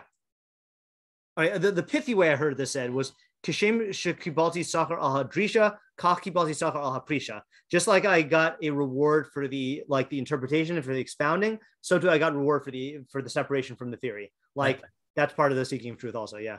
Yeah, and applying it to this article, you know, at the time, like I didn't really even listen to his objection. Mm-hmm. You know, I was so involved and like I was right, and like my ego didn't let me like shut it down completely. Yeah. But once like I was able to listen to it, then I was able to resolve the problem. Okay, good. That's a good example. So that you know. Yeah. Before I call on Rivki, I saw Alex. Did you have a party thingy to? Yeah. Go ahead. Yeah, I was just gonna say that oftentimes people have a hard time listening because they're so wrapped up in their egos of like having a response that's like the best one or the smartest one, always like having an insight that's so good that everyone else is like, oh, you're so smart. So then you don't actually absorb what the people around you are saying. Yeah, that goes into it. That's that's why I went over this on Friday's Q&A for Ariel's question, and I quoted my graduate school mentor Rabbi Chaim Feuerman on wait time 1 and wait time 2. And I'm not going to rehash the whole thing, but basically his approach was whenever he would ask a question to the class, he would wait a full like several seconds, like 3 to 5 seconds before he started calling on students. And then when a student would give an answer, he would wait like 3 full seconds before responding. And I'm sure that helped him. That second one helped him with what you're saying, you know, of not just having an immediate response. Again, I'm very bad at that. That maybe I should start working on that also. Yeah, Rivki, and then we'll summarize and then we'll end for tonight. Or Ayala also, yeah. Yeah, I was just gonna make a comment when you were reading like the excerpts from the article. Yeah. I was thinking that like that's why, and also a comment on Rבינו Yona's. This is why like halacha is so important. And I don't know why I'm saying it like I'm not saying it like, oh, like I'm so good at halacha, but like it's a good reminder that like no, like the point of halacha is to take you away from these like I guess subjective feelings and thoughts. Yeah, and, like that's the whole point, is that we should be following like a more strict, not strict, but a regimen of ideas and ideologies, and that's very halachic man type point. Another benefit. Yeah, Ayala. So I was gonna ask on the idea before of what you're saying about like countering the ego. You're saying like kind of acknowledging the 2 possible mistakes that one could be making, and then asking advice from that place. Was specifically not like opposing the ego, but kind of sidestepping it? Was that and like, intentional? I think I mean I wasn't thinking on those in that way, but now that you mentioned, I think there's 2 things that you can say that will that are actually like leaning into the ego. One is I don't want to be wrong, right? Like I don't want to be found out to be wrong, and the best way to guard against that is by checking for mistakes, you know. And I have to subordinate my ego to be able to ask for advice here, but it's a long-term ego investment to do that. The second is what Rabbi Moskowitz always says is the best lo lishma, is the lo lishma of wanting to be viewed as a chacham, you know. And if you tell yourself, well, shomei le'etz chacham, I can get ego gratification of acting like a chacham and behaving like a chacham if I do this. So that's like using the ego. I think that'd be the best. So way. Is it like, I don't know, if impossible maybe to kind of oppose the ego?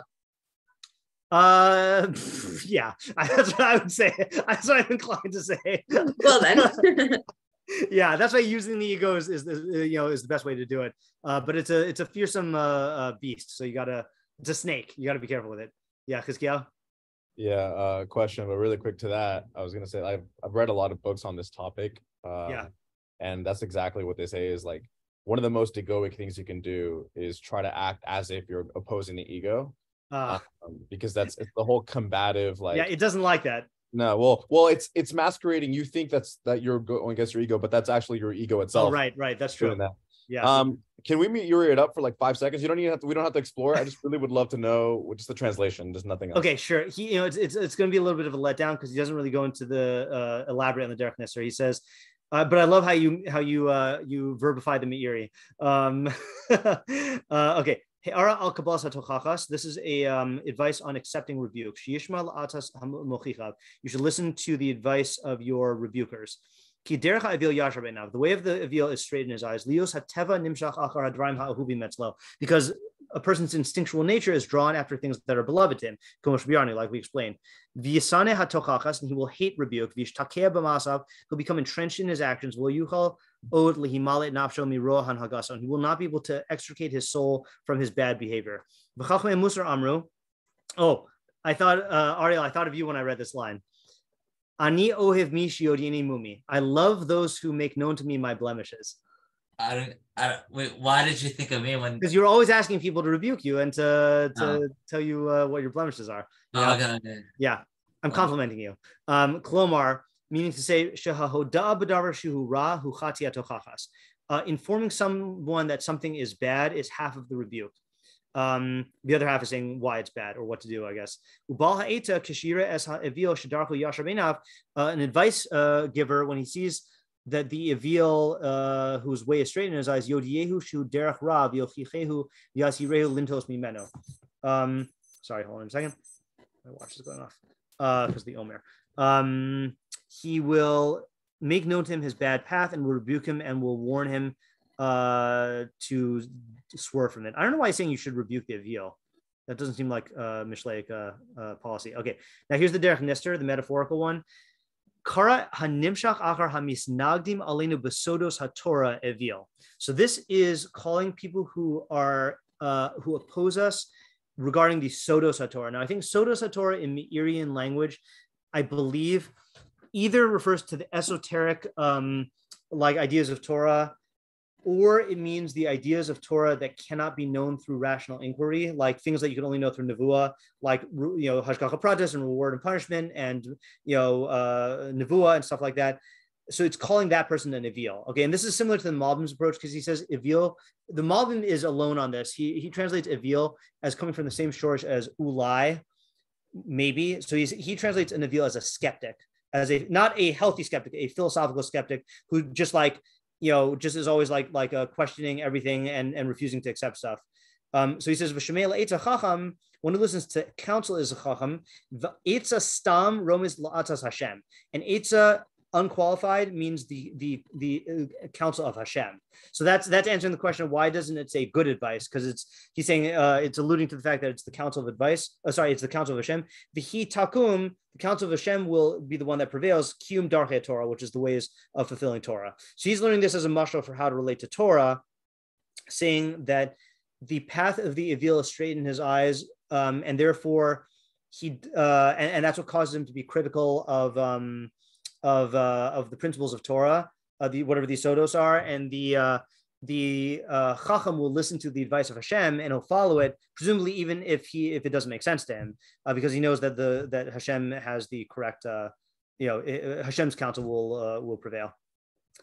Okay, so let's summarize the ideas we had. This was a good ideas tonight. So we have Chizkiyahu's approach, which was that the essence is the derech, that the Eveel is addicted to his he is enamored. That's the word. He's enamored by his own methodology to the point where he won't even question the methodology.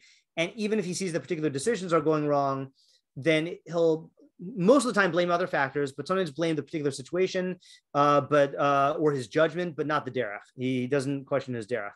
That's too threatening to his ego. And the Chacham has the reverse derech, which is to constantly self-scrutinize and question his derech and subject himself to other people's advice and other people's feedback, and that will help him to progress towards more Chachma.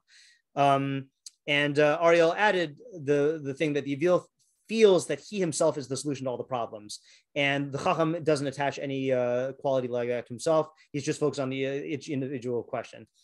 Isaiah said that this is talking about how they relate to the decision, that the Eveel gets caught in, this is the decision I'm in, and he views it as a derech. I'm on this track, that's it. And therefore he won't look in the past and won't look at the present. He'll feel committed to the path. And again, that comes from the ego. The Chacham is viewing life though as a series of decisions, and you can always stop and reassess and question and learn and all that stuff. Ayala's approach was that that the Eveel thinks that there is a set path, and then he believes that he's always on that path. The path is the one that he's on. Excuse me. And the Chacham doesn't delude himself into thinking that because he knows there's no set path necessarily. Now, again, if you're talking about the Torah, you might be tempted to say, well, that is a set path, but as we know, there are many ways within Torah, So, and even if there was one way in Torah, there's many ways for the individuals who are keeping Torah. Each person has a different path. So I think that advice still stands. And then Ariel's second idea was, that was the second idea. This was Ariel's first idea.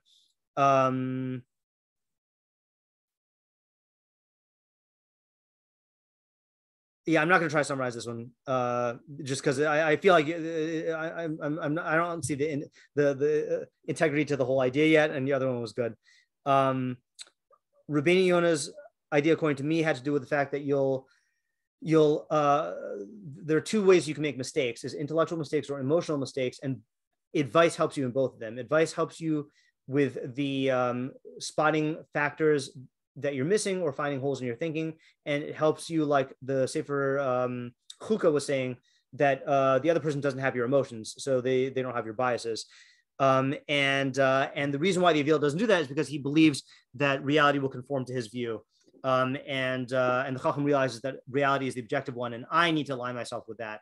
And then my idea for tonight was that that all senses of the word Shema are included here. So the Chacham, the Eveel doesn't listen to advice for the reasons we said.